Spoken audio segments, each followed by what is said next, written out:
أعوذ بالله من الشيطان الرجيم بسم الله الرحمن الرحيم لينفق ذو سعة من سعته ومن قدر عليه رزقه فلينفق مما آتاه الله لا يكلف الله نفسا إلا ما آتاها سيجعل الله بعد عسر يسرا صدق الله العظيم. Oke. Assalamualaikum warahmatullahi wabarakatuh. Halo sahabat inspiratif, kali ini kita akan mewawancarai santri kita SMP Bilingual Terpadu 2 yang bernama Arzak. Beliau ini adalah santri terbaik kita yang mana dia telah menyelesaikan hafalannya sebanyak 30 juz dalam kurun waktu 3 tahun. Akhi Arzak, assalamualaikum. Waalaikumsalam warahmatullahi Oke, bisa disapa teman-temannya? Assalamualaikum warahmatullahi wabarakatuh. Perkenalkan, nama saya Arzak Sabawijaya, lahir 1 November 2008 Sidoarjo. Saya anak kedua dari 3 bersaudara. Oke, Akhi Arzak, ini kan sudah terkenal ya di mana-mana. Oh, Akhi Arzak menghafal 30 juz. Kira-kira apa sih kunci keberhasilan kamu dalam menghafalkan Al-Quran? Selalu istiqomah di berbagai hal, Ustazah. Jadi istiqomah ketika setoran, istiqomah dalam beribadah kepada Allah, sehingga itu yang membuat saya mudah untuk menghafalkan Al-Quran. Dengar-dengar waktu kelas 8 kamu sebenarnya tidak menjulang seperti teman-teman yang lain. Bahkan kamu baru bisa menghafalkan 5 juz di kelas 8, benar? Ya, benar. Terus bisa sampai 30 juz dalam waktu 1 tahun, itu bagaimana ceritanya? Awal mulanya saya tidak ada niatan untuk menghatamkan di SMP, tapi orang tua saya berjanji kepada saya bahwa nanti ketika haflah kelas 3, saya bisa mencapai target di 20 juz. Namun Allah berkehendak lain kepada saya, Ustazah. Allah memberikan lebih kepada saya sehingga saya bisa menyelesaikan 30 juz di haflah kelas 3 ini. Itu tadi kamu bilang orang tua kamu memberikan janji. Ya. Janji apa kalau boleh tahu? Janji kalau haflah di kelas 3 ini sebagai anak kedua dari 3 bersaudara, saya harus bisa lebih dari kakak saya yang tahun lalu ketika kelas 3 itu beliau hanya bisa mencapai target 10 juz. Dan harapan orang tua kepada saya harus bisa melebihi dari kakak saya. Begitu. Oke, 30 juz itu kan bukan hal yang mudah ya. Apalagi kamu bersekolah, kamu punya kegiatan di pesantren yang luar biasa. Dengar-dengar kamu juga dulu sempat mau keluar dari OSIS. Apa itu benar? Benar, Tata. Kenapa? Karena ketika saya berorganisasi, hafalan saya menjadi tidak teratur. Sehingga waktu yang saya pergunakan untuk hafalan habis di organisasi OSIS. Dan yang saya dapatkan ketika OSIS itu tidak yang saya harapkan ketika saya dulu kelas 1. Sehingga di pertengahan OSIS saya memilih jalan untuk ingin keluar dari OSIS. Tapi akhirnya sempat keluar? Iya, sempat keluar. Sempat keluar, terus masuk lagi? Enggak. Enggak, benar-benar keluar ya. Demi Al-Quran, subhanallah. Oke, selain itu dalam menghafalkan Al-Quran juga tentunya kamu memiliki tempat favorit kan, apalagi Al-Amanah ini kan luas. Di mana tempat favorit kamu? Kalau bicara tempat favorit, saya favorit di tempat mana saja, asalkan tempatnya itu sepi saja. Sehingga ketika saya hafalan di tempat yang sepi itu, saya merasa tenang. Dengan ketenangan yang saya dapatkan ketika saya menghafal Quran itu saya merasa langsung berdialog dengan Tuhan. Masya Allah. Oke. Eh, Sejak kapan kamu punya niat, apalagi anak muda zaman sekarang kan, dengan tren gadget, geng motor, dan lain sebagainya.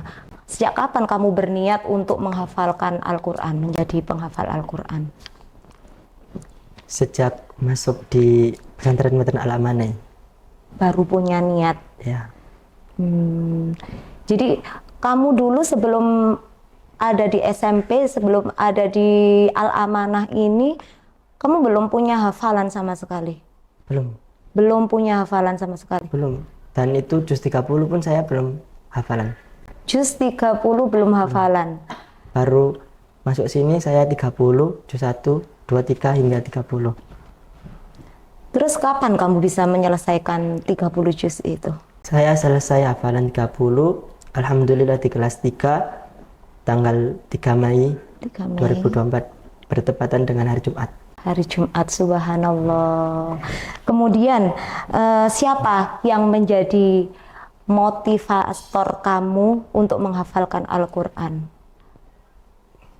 Pastinya kedua orang tua saya, dan tak lupa oma saya. Oma dalam keluarga itu nenek saya. Nenek. Jadi beliau dulu pernah berkata sebelum saya pondok, cucu oma harus bisa hafal Al-Quran. Masih ada beliau? Sekarang sudah wafat sudah. Allahumma gfirlah. Oke. Motivasi dari orang tua kamu, dari oma kamu, apakah keluarga kamu itu juga seorang penghafal Al-Quran? Seperti itu? Tidak ada. Tidak ada. Tidak ada. Selain kamu ada? Kakak saya. Kakak. Dulu juga mondok di sini? Ya. Iya, alhamdulillah. Kemudian tadi katanya belum punya hafalan sama sekali. Terus kenapa kok bisa memilih STE daripada program-program yang lain? Kan di sekolah ini kan banyak juga program-program. Kenapa memilih STE sedangkan kamu tidak punya hafalan sama sekali?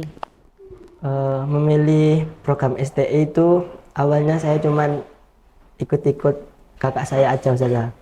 Karena dulu kan waktu saya zaman kelas 6 itu di era corona, di mana semua pendidikan itu berbasis online, sehingga pendidikan yang saya dapatkan itu merasa kurang.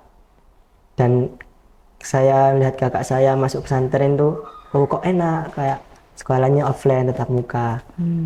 Ya, itu yang membuat saya memilih jalur STE. Jadi kamu melihat kakak kamu, oh keren ya menghafal Al-Quran gitu, jadi kepingin gitu. Ya.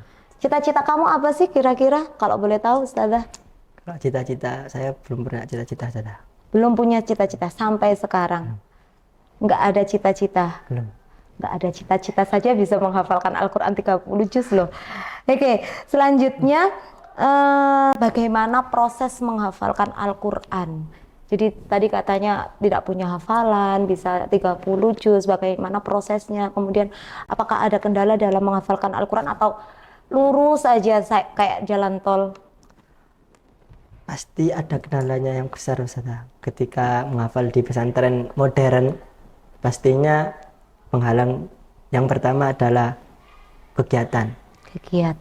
Yang dimana ketika kegiatan pesantren itu yang padat, saya susah untuk membagi waktu saya untuk Al-Quran.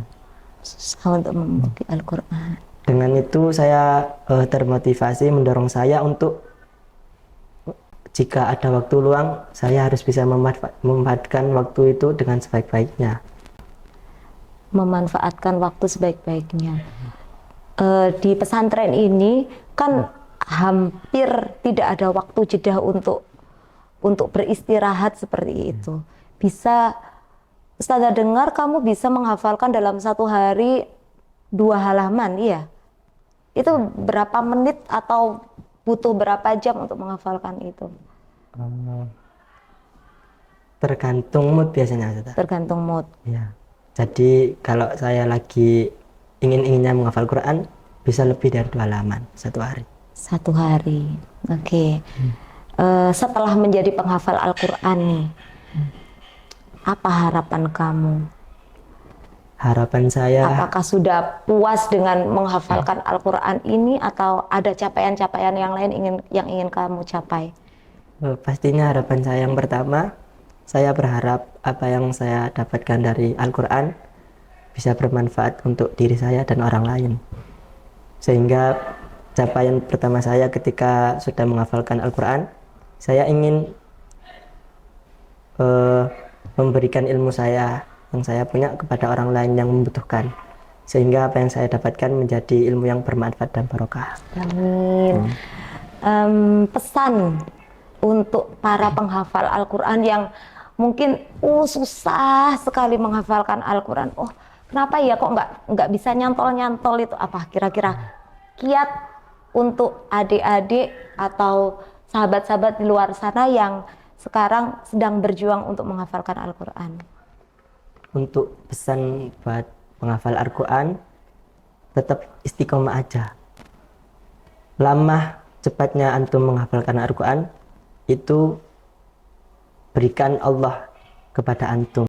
Sehingga ketika antum tetap istiqomah menghafalkan Al-Quran, di situ pula Allah memberikan barokah kepada antum. Masya Allah.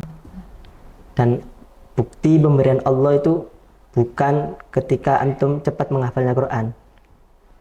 Di sisi lain, orang tua antum bisa mudah segala urusannya berkat antum selalu istiqomah membaca Al-Quran. Merinding loh Zak, Ustazah dengarnya Zak. Oke, itu tadi kisah dari Akhi Arzak yang sekarang lagi jadi trending topik di Al-Amanah. Oke, sekian, semoga dapat menginspirasi teman-teman di luar sana. Assalamualaikum warahmatullahi wabarakatuh.